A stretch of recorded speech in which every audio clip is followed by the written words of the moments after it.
Hello Gemini, Sun, Moon, Rising, and Venus signs. Kumusta kayo? Sana po ay nasa mabuti kayong kalagayan.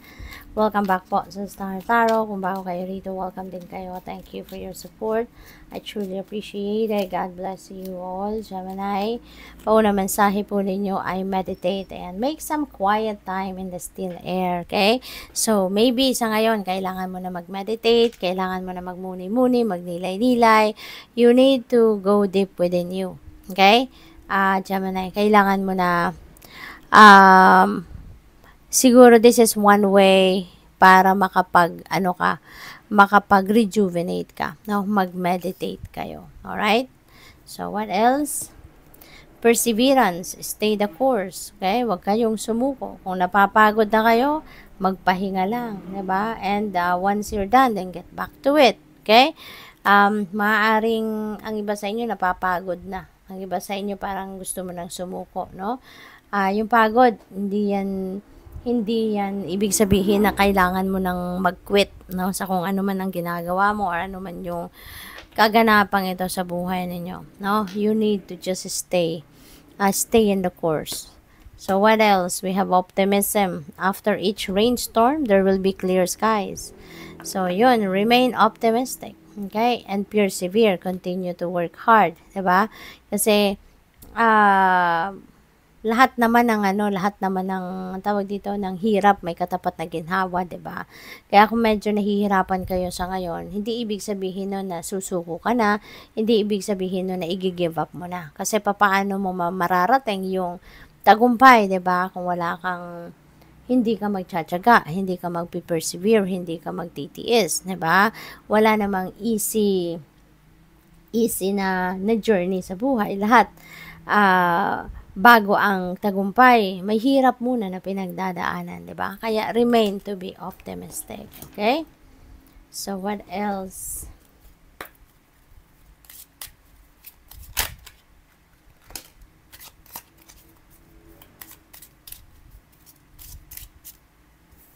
So, we have false person. Kaya mag-iingat kayo, no? This is a warning para sa iyo na huwag kayong masyadong magtitiwala agad-agad sa mga tao na nakakasalamuhan ninyo. Okay? Don't give them 100% na tiwala agad-agad, lalo-lalo na sa mga bagong kilala ninyo. Kasi, you never know kung sino dito yung nagpapanggap lang, no? Na loyal sa'yo, na concerned sa'yo, na nagpapanggap na kaibigan mo or whatever, no? There is someone, no, na hindi totoo dyan sa paligid ninyo. Kaya, huwag kayong magtitiwala sa lahat, no? Agad-agad, okay? Maging mapagmatsyag ka, maging vigilant ka, maging observant ka. At most importantly, pakinggan mo yung inyong intuition. Kasi, yung intuition ay magbibigay sa inyo ng gabay, magbibigay sa inyo ng impormasyon. It will send you a message, no? If there is something off-key with the person that you are dealing with, no? Kaya, yun, huwag kayong masyadong magtitiwala agad. Ang iba sa inyo magpapakasal na, no? You're getting married. So, congrats. At, kung hindi man kayo ang kakasal, baka meron kayong imbitasyon, no, na umattend ng isang kasalan, baka magiging sponsor kayo, something like that. Or, pwede rin naman na business partnership ito. Baka merong offer dito of pagsusosyo sa trabaho, pagsusosyo sa negosyo, no? Kaya congrats. We have mature woman. Ayan, baka si mature woman na mapapangasawa ninyo. Diba? Baka siya yung jowa ninyo. Pwedeng ganun. Pwede rin naman na magiging mother-in-law mo siya, or baka siya yung mom mo or auntie mo, or pwedeng grandma mo. So, depende sa inyong sitwasyon. But this mature woman has a big influence on you, no?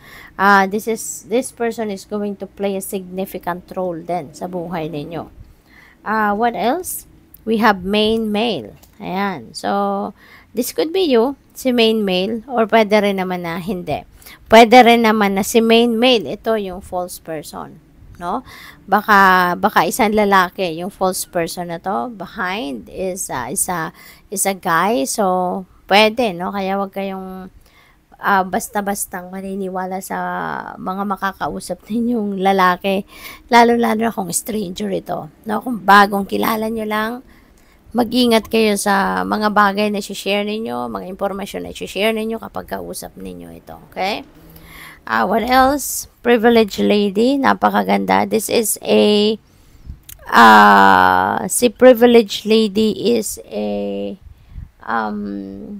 prosperous and abundant energy. So, maaari na magkakaroon kayo rito ng oportunidad para magkapera.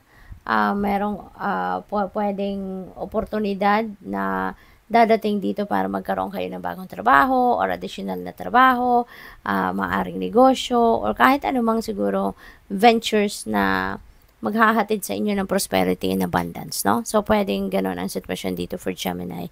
Kaya, good luck sa'yo. Kasi, eto na, magkakaroon na kayo ng kaluwagan pagdating sa inyong kaperahang aspeto.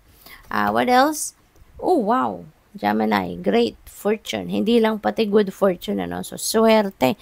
Swerte kayo. Kaya pala, meron din kayong good, dito, prosperity and abundance. Kasi, great fortune ang susunod. So, ibig sabihin nito na magkakaroon kayo ng malaking swerte dito pagdating sa kapirahang aspeto, no? At kasi meron kayong abundance and prosperity. So, hindi lang din ito pera na swerteng ito na dadating sa buhay ninyo.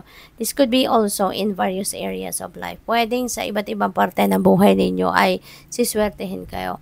Pag-aasawa, paghahanap ng trabaho, pagpuputap ng negosyo, pag-a-apply ng trabaho abroad, or pag-a-apply ng migration. So, depende, no, sa inyong sitwasyon. But, posible na yung swerte na to ay babalo talaga sa buhay ninyo, no? Kaya iba't ibang parte ng buhay ninyo ang kumbaga dadalawin or babalutin kayo ng good fortune or great fortune. Kaya good luck sa iyo. Thank you for watching Love and Light. Namaste.